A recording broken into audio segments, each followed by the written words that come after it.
சிறியொரு விளம்பர இடைவேளை தொடர்ந்து நிகழ்ச்சியில் இணைந்து கொண்டிருக்கிறோம். தொடர்ச்சியாக நிகழ்ச்சியில் இன்றைய பத்திரிகையின் பார்வையில் யாழ்குடா நாட்டிலிருந்து வெளிவந்திருக்கக்கூடிய 4 பத்திரிகைகள் எங்கள் கைவசம் இருக்கிறது.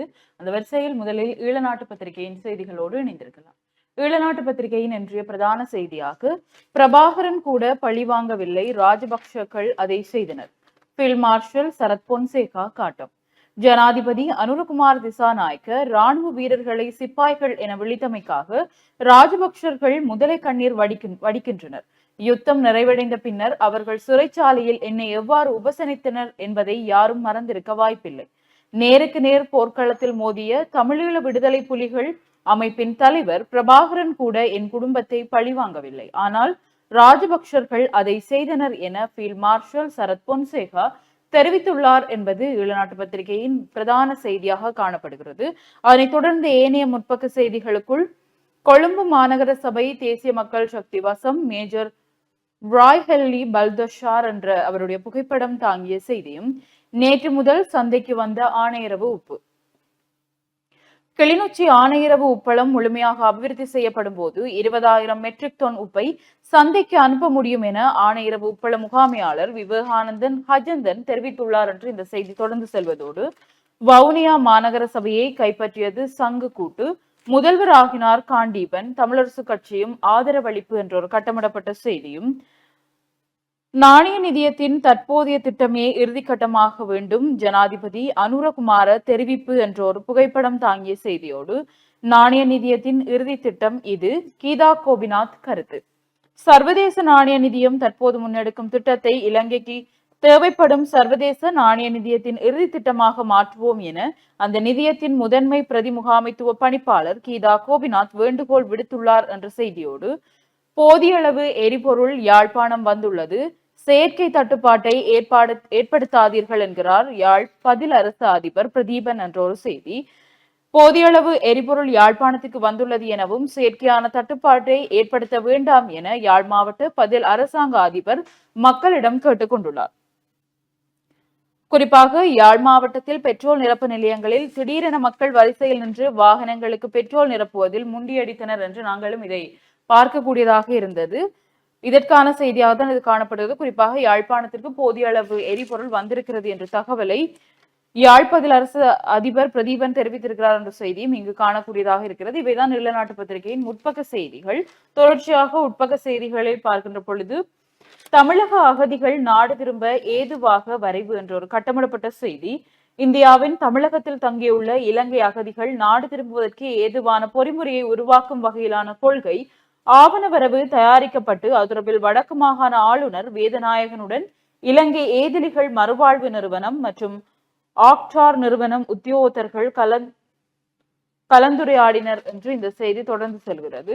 தொடர்ச்சியாக கணவன் மீது மிளகாய் தூள் வீசிவிட்டு வாகனங்களுக்கு தீ வைத்த மனைவி என்ற ஒரு செய்தியும், போதைப் பொருட்களுடன் யாழில் 4 இளைஞர்கள் கைது என்ற செய்திகளும் இங்கு காணக்கூடியதாக இருக்கிறது. அதனைத் தொடர்ந்து ஒரு கட்டமிடப்பட்ட செய்தியாக முதியோரின் பாதுகாப்பிற்கு வாட்ஸ்அப் சேவை என்ற ஒரு செய்தி, முதியோரின் பாதுகாப்பை உறுதி செய்யும் நோக்கில் சமூக பாதுகாப்பு மற்றும் சமூக வலுவூட்டல் அமைச்சு விசேட அறிவிப்பு ஒன்றை வெளியிட்டுள்ளது. முதியவர்களுக்கு எதிரான துஷ்பிரயோகங்கள் மற்றும் புறக்கணிப்புகள் தொடர்பில் முறைப்பாடு செய்ய விசேட வாட்ஸ்அப் எண் ஒன்றை அறிமுகப்படுத்தியுள்ளது. இனி இதுபோன்ற சம்பவங்களை பொதுமக்கள் தேசிய மூத்த குடிமக்கள் செயலகத்திற்கு நேரடியாக தெரிவிக்கலாம் என அறிவிக்கப்பட்டுள்ளது. முறைப்பாடு செய்வதற்காக வழங்கப்பட்டுள்ள தொடர்பு இலக்கம் 077089888889 என்ற இலக்கத்திற்கு இதனூடாக 24 மணி நேரமும் செயல்படும் வாட்ஸ்அப் சேவை ஊடாக முறைப்பாடு செய்ய முடியும் என்பது குறிப்பிடத்தக்கது. மீண்டும் ஒரு முறை இந்த இலக்கம் தொடர்பு இலக்கம் 077089888889 என்ற இலக்கமாகும். இந்த நடவடிக்கை முதியவர்கள் மீதான துஷ்பிரயோகங்கள் குறித்து விழிப்புணர்வூட்டும் சர்வதேச தினத்தை முன்னிட்டு இந்த அறிவிப்பு வெளியிடப்பட்டுள்ளது என்றவாறு இந்த செய்தி காணப்படுகிறது. இதனைத் தொடர்ந்து செய்தியாக முல்லைத்தீவில் நேற்று காலை 2 கடைகள் தீயில் எரிந்து நாசம் என்ற ஒரு புகைப்படம் தாங்கிய செய்தி. முல்லைத்தீவு மாஞ்சோலை மருத்துவமனைக்கு முன்பாக உள்ள 2 கடைகள் தீயில் எரிந்து நாசமாகின என்றவாறு இந்த செய்தி தொடர்ந்து செல்கிறது. இது தொடர்பான காணொலியும் நாங்கள் சமூக வலைதளங்களூடாக பார்க்கக்கூடியதாக இருந்தது. அதனைத் தொடர்ந்து புலம்பெயர் இலங்கையர்களுடன் எட்டிய இணக்கத்தை வெளியிடுக ஐக்கிய மக்கள் சக்தி ஜனாதிபதியிடம் வலியுறுத்து. ஜனாதிபதி அனுரகுமார் திசாநாயக்கவின் ஜெர்மன் விஜயம் சிறப்பான ஒரு விடயமாகும். அங்கு அவர் புலம்பெயர் இளைஞர்களை சந்தித்ததிலும் தவறில்லை. ஆனால் அவர்களுடன் ஏதேனும் இணக்கப்பாடு எட்டப்பட்டிருந்தால் அதனை நாட்டிற்கு வெளிப்படுத்தாமல் இருக்க முடியாது என ஐக்கிய மக்கள் சக்தியின் பாராளுமன்ற உறுப்பினர் அஜித் பி ஃபெரேரா வலியுறுத்தினார் என்ற செய்தி இங்கு காணக்கூடியதாக இருக்கிறது. அதனைத் தொடர்ந்து 2009ஆம் ஆண்டிற்கு முன்னர் பெறப்பட்ட லைசன்ஸ் குறித்து இன்னும் முடிவு வரவில்லை. 2009ஆம் ஆண்டிற்கு முன்னர் பெறப்பட்ட சாரதி அனுமதி பத்திரங்களை ரத்து செய்வது தொடர்பாக எந்த ஒரு அவசர முடிவும் எடுக்கப்படவில்லை என அறிவிக்கப்பட்டுள்ளது. மோட்டார் வாகன போக்குவரத்து திணைக்களத்தால் 2009ஆம் ஆண்டிற்கு முன்னர் பெறப்பட்ட அனைத்து சாரதி அனுமதி பத்திரங்களும் ரத்து செய்யப்படும் என்று 2025 ஜூன் மாதம் 12ஆம் தேதி பத்திரிகை ஒன்றில் மற்றும் சமூக ஊடகங்களில் வெளியான செய்தி தொடர்பாக இலங்கை மோட்டார் வாகன போக்குவரத்து திணைக்களம் அறிக்கை ஒன்றை வெளியிட்டுள்ளது. குறித்த விடயம் தொடர்பான இறுதி தீர்மானம் ஒன்றை மோட்டார் வாகன போக்குவரத்து திணைக்களம் இதுவரையிலும் எடுக்கவில்லை என்றும் அது குறித்து எதிர்கால நடவடிக்கை மேற்கொள்ளப்பட்டு வருவதாகவும் தெரிவிக்கப்பட்டுள்ளது என்று இந்த செய்தி காணப்படுகிறது. அதனைத் தொடர்ந்து பெருந்தோட்ட சமூக உட்கட்டமைப்பு அமைச்சின் வாகனங்கள் விற்பனைக்கு என்ற ஒரு செய்தியும் இலங்கையின் வெளிநாட்டு கடன்களில் பெரும் அதிகரிப்பு என்ற செய்திகளும் இங்கு காணக்கூடியதாக இருக்கிறது. அதனைத் தொடர்ந்து செய்திகளாக மத்திய வங்கியின் ஆளுநரை சந்தித்தது நாணய நிதிய குழு, முக்கிய விடயங்கள் குறித்து ஆராய்வு என்று அந்த சந்திப்பு தொடர்பான புகைப்படங்களும் இங்கு பிரசுரிக்கப்பட்டுள்ளது. தொடர்ந்து மதவாச்சி குளம் அருகே பெண்ணின் சடலம் மீட்பு, போலீசார் தீவிர விசாரணை என்ற ஒரு செய்தியும், மோட்டார் சைக்கிள் வேன் மோதி விபத்து, பெண் மரணம், ஒருவர் படுகாயம் என்ற செய்திகளும் இங்கு காணக்கூடியதாக இருக்கிறது. இதனைத் தொடர்ந்து செய்திகளுக்குள் புதிய அரசமைப்பு குறித்து இன்னும் தீர்மானம் இல்லை, நீதி அமைச்சர் ஹர்ஷன என்ற செய்தி ஒரு கட்டமிடப்பட்ட செய்தி. அதனைத் தொடர்ந்து இன்னும் ஒரு கட்டமிடப்பட்ட செய்தியாக சிறுமி பாலியல் வன்கொடுமை, காதலனின் நண்பன் கைதானார் என்ற ஒரு செய்தியோடு இலங்கையர்களை இஸ்ரேலுக்கு அனுப்புவது தற்காலிக நிறுத்தம் என்ற ஒரு செய்தி. தொழிலுக்காக இலங்கையர்களை இஸ்ரேலுக்கு அனுப்புவது தற்காலிகமாக இடைநிறுத்தப்பட்டுள்ளதாக தெரிவிக்கப்பட்டுள்ளது என்ற ஒரு செய்தி இங்கு பிரசுரிக்கப்பட்டுள்ளது. விகாரையின் பிராதன முகமூடிகள் திருடிய தேரர் உட்பட 3 கைது என்ற ஒரு கட்டமிடப்பட்ட செய்தியும் இங்கு காணக்கூடியதாக இருக்கிறது. இதனைத் தொடர்ந்த கிழக்கு மாகாண செய்திகளுக்குள் கனியமணல் கூட்டுத்தாபன ஊழியர்கள் நிரந்தர நியமனம் கோரி ஆர்ப்பாட்டம் என்று அந்த ஆர்ப்பாட்டம் தொடர்பான புகைப்படங்களும் இங்கு பிரசுரிக்கப்பட்டுள்ளது.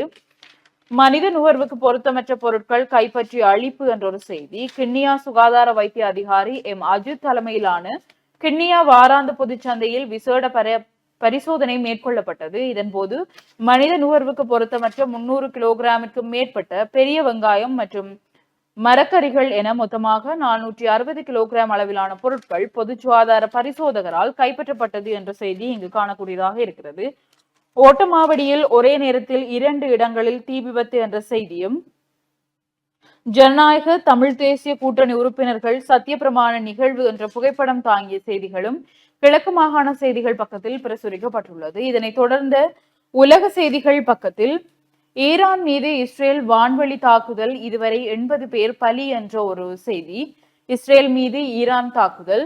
இஸ்ரேலின் ஹைபா நகரின் மீது ஈரான் மேற்கொண்ட தாக்குதலில் 12 பேர் காயமடைந்துள்ளனர் என இஸ்ரேலிய ஊடகம் தெரிவித்துள்ளது என்று இந்த செய்திகள் பிரசுரிக்கப்பட்டுள்ளது. இதனைத் தொடர்ந்து ஈரானின் இஸ்லாமிய புரட்சிகர காவல் படையின் புலனாய்வு தலைவர் பலி என்ற செய்தியும், அமெரிக்காவின் முழு பலத்தையும் ஈரான் மீது இறக்குவோம் ட்ரம்ப் என்ற செய்திகளும் இங்கு காணக்கூடியதாக இருக்கிறது. அதனைத் தொடர்ந்து இஸ்ரேல் ஈரான் போர் பதற்றம், நெதன்யாகு மகனின் திருமணம் ஒத்திவைப்பு என்ற புகைப்படம் தாங்கிய செய்திகளும் உலக செய்திகள் பக்கத்தில் காணக்கூடியதாக இருக்கிறது. இதனைத் தொடர்ந்த இறுதி பக்க செய்திகளுக்குள் முல்லைத்தீவில் 2 கடைகள் தீயில் முற்றாக எரிந்த நாசம், தீயணைப்பு இயந்திரம் இல்லாதமை குறித்து விசனம் என்ற ஒரு புகைப்படம் தாங்கிய செய்தியும், உயர்தரத்தில் சிறந்த பெறுபவர்களை பெற்ற மாணவர்களுக்கு ஜனாதிபதி நிதியம் பாராட்டு, முதல் நிகழ்வு 22ஆம் தேதி கிளிநொச்சியில் என்ற செய்திகள் காணக்கூடியதாக இருக்கிறது. இவைதான் இன்று ஈழநாட்டு பத்திரிகையில் பிரசுரிக்கப்பட்டிருக்கக்கூடிய முக்கிய செய்திகளாகவும் காணப்படுகிறது. தொடர்ச்சியாக நிகழ்ச்சியில் வலம்புரி நாளிதழின் செய்திகளோடு இணைந்திருக்கலாம். வலம்புரி நாளிதழுடைய பிரதான தலைப்பு செய்தியாக சர்வதேச வர்த்தக போரால் இலங்கையின் ஏற்றுமதி பெரிய அளவில் பாதிப்பு, ஐநா மனித உரிமை ஆணையாளர் தெரிவிப்பு. சர்வதேச வர்த்தக போர் காரணமாக இலங்கையின் ஏற்றுமதி தொழில்துறை மிகவும் பாதிப்பை எதிர்கொண்டுள்ளது என ஐக்கிய நாடுகள் மனித உரிமை ஆணையாளர் வோல்டர் டர்க் எச்சரித்திருக்கிறார். ஜெனீவாவில் ஐக்கிய நாடுகள் மனித உரிமை பேரவையின் 59வது அமர்வை ஆரம்பித்து வைத்து உரையாற்றும் போதே அவர் இதனை தெரிவித்தார்.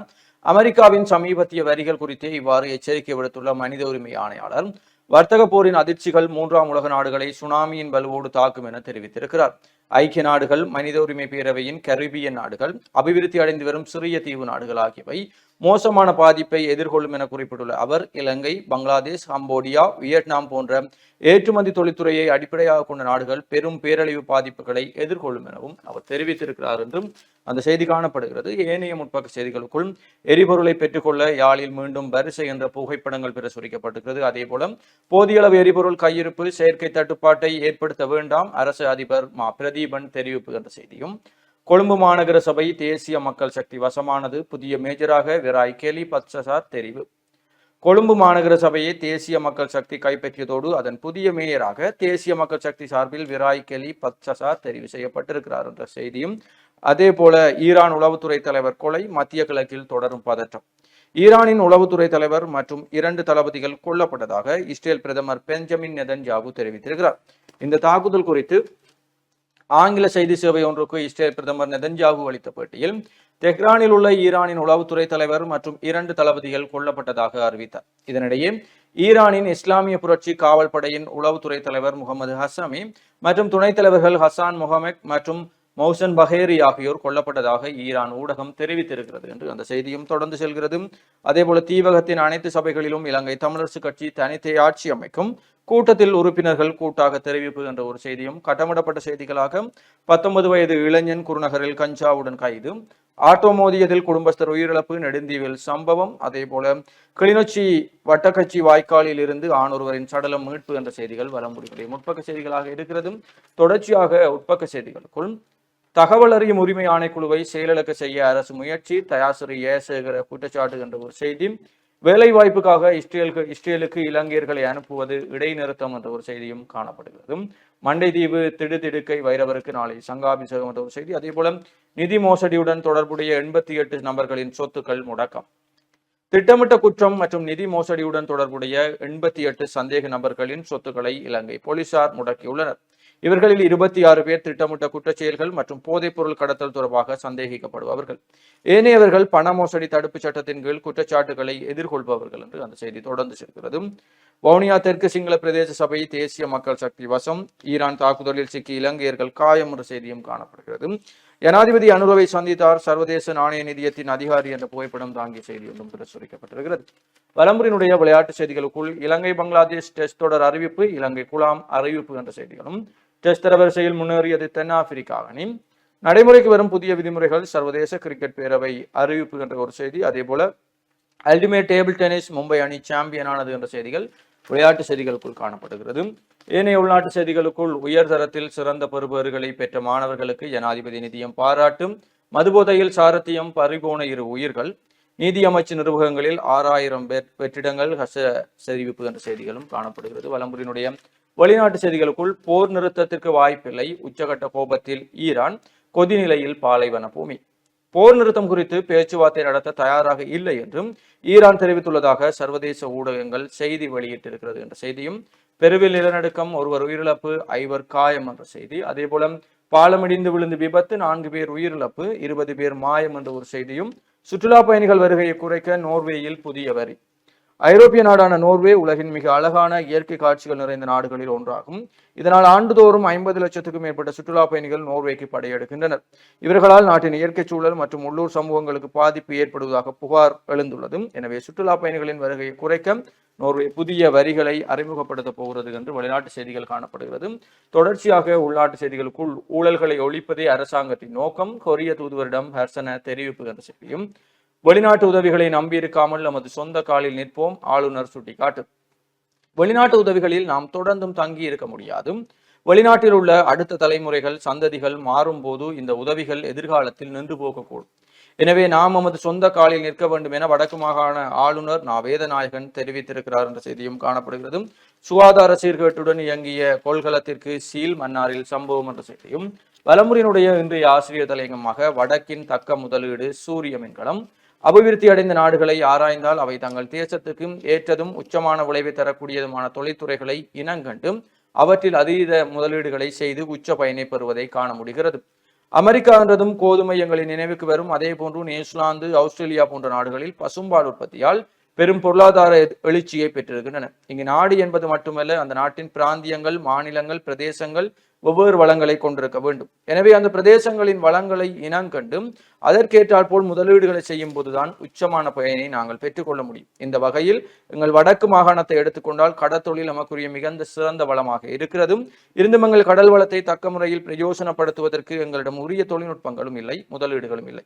போதாக்குறைக்கு இந்திய மீனவர்கள் எங்கள் கடல் எல்லைக்குள் அத்துமீறி நுழைந்து எங்களுக்கு குறித்தான கடல் வளத்தை அள்ளி செல்கின்றனர். தவிர எங்கள் வடமாகாணம் இடத்தில் அதிகளவான சூரிய வெப்பத்தை பெறுகின்ற இடம். எனவே எங்களுக்கான சிறந்த முதலீடு சூரிய மின்கலங்கள் என்று அந்த செய்தியும் இன்று இராணுவத்தினருக்கு முதலை கண்ணீர் வடிக்கின்ற ராயபக்சனரை அன்று பிரபாகரன் கூட செய்ய எண்ணாத கொடூரத்தை எமக்கு எதிராக அரங்கேற்றினர். சரத் பொன்சேகா தெரிவிப்பு. செம்மணி மனித புதைகுழி அகழ்வில் யாழ் பல்கலைக்கழகத்தின் தொல்லியல் துறை மாணவர்களும் பங்கேற்க வேண்டும். சட்ட வைத்திய அதிகாரி பிரணவன் தெரிவிப்பு என்ற செய்திகளும் காணப்படுகிறது. அதே போல வலம்புரியினுடைய இறுதிப்பக்க செய்தியாக ஒரு வாக்கு வித்தியாசத்தில் வவுனியா மாநகர சபையை கைப்பற்றியது ஜனநாயக தமிழ் தேசிய கூட்டணி. முதல்வராக காண்டீபன் தெரிவு என்ற செய்திகளும் காணப்படுகிறது. இவைதான் வலம்புரியினுடைய முதன்மை செய்திகளாக இருக்கிறது. தொடர்ச்சியாக உதயன் நாளிதழின் செய்திகளோடு இணைந்திருக்கலாம். உதயன் பத்திரிகையின் இன்றைய பிரதான செய்தியாக வலிவடக்கில் படையினரின் பாதுகாப்பு வேலியால் பயனற்று போனது காணி விடுவிப்பு என்ற ஒரு செய்தி. 15 மில்லியன் ரூபாய் அரச நிதி வீண், நிதி கோரி அடம் பிடிக்கும் ராணுவம்.